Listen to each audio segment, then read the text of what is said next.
हाय दोस्तों, आपका स्वागत है अनिल शर्मा स्टडी में।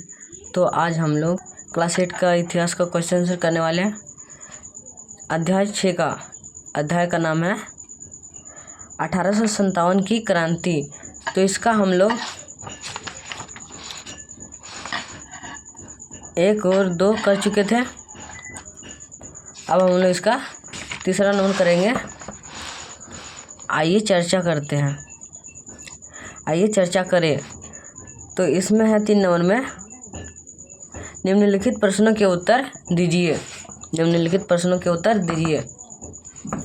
तो इसका क नंबर का क्वेश्चन है, देशी राजाओं ने 1857 की क्रांति में भारतीय सैनिकों की मदद क्यों की थी। दूसरा नंबर का क्वेश्चन है, 1857 की क्रांति के बाद भारत में क्या बदलाव हुए। ग नंबर का क्वेश्चन है, भारतीय ऐसा क्यों सोचते थे कि अंग्रेज उन्हें ईसाई बनाने आए हैं। आखिरी नंबर का क्वेश्चन है, 1857 की क्रांति को दबाने के लिए अंग्रेजों ने क्या किया था। तो हम लोग 1 से 4 नंबर तक का क्वेश्चन आंसर करेंगे, क से घ नंबर तक। तो चलिए चलते हैं। क नंबर का आंसर है, लॉर्ड डलहौजी ने ब्रिटिश साम्राज्य के विस्तार के लिए विलय या हड़प नीति अपनाई। उसने गोद लेने की प्रथा को अवैध घोषित कर दिया और सतारा, नागपुर, संथालपुर, झांसी और बरार आदि राज्यों पर अधिकार कर लिया था। कुशासन का आरोप लगाकर अवध को ब्रिटिश राज में मिला लिया। मुगल बादशाह को नजराना बंद कर दिया। सिक्कों पर से बादशाह का नाम हटा दिया गया। इन कार्रवाइयों से कमजोर हो चुके शासन परिवार परेशान हो गए थे तथा अन्य शासकों में भी भय फैल गया। देशी राजाओं की सेनाओं को भंग कर दिया गया। इन सब कारणों से देशी राजा अंग्रेज के घोर विरोध हो गए और 1857 की क्रांति में न केवल भारतीय सैनिकों की मदद की बल्कि कई राजाओं ने विद्रोह में खुलकर भाग लिया। इसका आंसर यहाँ तक था, जल्दी से नोट कर लीजिए। अब बढ़ते अगले नंबर में। ख नंबर का क्वेश्चन था, 1857 की क्रांति के बाद भारत में क्या बदलाव हुआ। इसका आंसर है, 1857 की क्रांति असफल रही, फिर भी अंग्रेजों को अपनी नीतियों को बदलना पड़ा। कुछ बदलाव निम्न थे।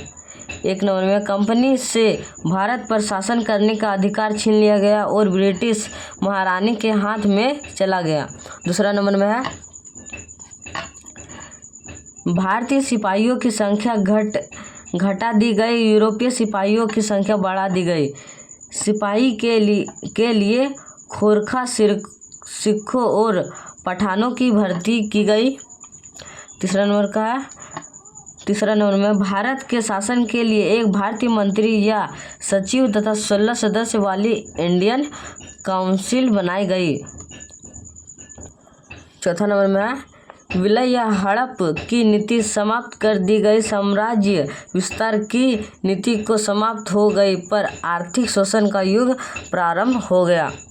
5वां नंबर में है, अंग्रेज ने भारतीयों के धर्म एवं सामाजिक रीति रिवाजों का सम्मान करने का फैसला किया। 6ठा नंबर में, भारतीयों में राष्ट्रीय एकता की भावना का विकास हुआ। इसका आंसर यहीं तक था, जल्दी से नोट कर लीजिए। ग नंबर का क्वेश्चन है, भारतीय ऐसा क्यों सोचते थे कि अंग्रेज उन्हें ईसाई बनाने आए हैं। इसका आंसर है, कंपनी सरकार ने समाज सुविधा के कई काम किए। सती प्रथा,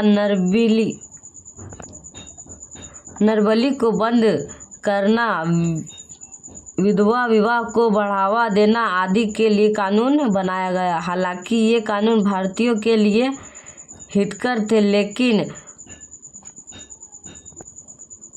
रूढ़िवादिता के कारण भारतीयों को लगने लगा कि अंग्रेज भारत में अंग्रेजी सभ्यता का प्रचार चाहते हैं। अंग्रेजी शिक्षा, स्त्री शिक्षा, रेल, डाक व तार आदि का विस्तार होने से उनकी आशंका बढ़ती गई। 1850 ईस्वी में पारित विधेयक ने उनकी आशंका को और बल दिया, जिसमें ईसाई धर्म स्वीकार करने वाले व्यक्ति को अपनी पैतृक संपत्ति का हकदार माना गया।